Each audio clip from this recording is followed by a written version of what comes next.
At nasa Rojas Boulevard naman si Haji Rieta para pa rin sa pagkulitan ng Rizal Day. Haji, anong activity dyan?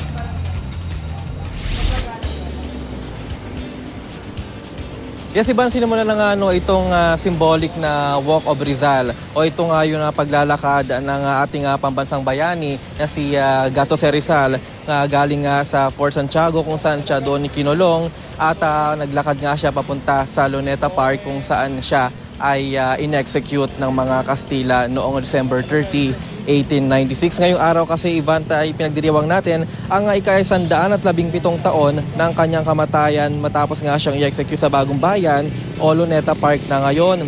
Ang Order of Knights of Rizal kasama ang ilang kamag-anak ng pambansang bayani ang siyang nanguna sa nasabing programa. At mula nga sa Fort Santiago, alas 5:30 kanina ay nagsimula itong paglalakad papunta nga sa Luneta Park para naman sa isang programa na gaganapin mamayang alas 7 ng umaga kung saan magkakaroon ng pag-aali ng bulaklak sa dambana ni Rizal at magkakaroon din ng flag racing at dadaluhan pa nga ng ilang kawani pa ng gobyerno. At ngayon din, Ivan, ipinagdiriwang ang ika-100 taon naman na pagkakatatag ng monumento ni Rizal sa Luneta Park. Ivan? Maraming salamat, Haji Rieta.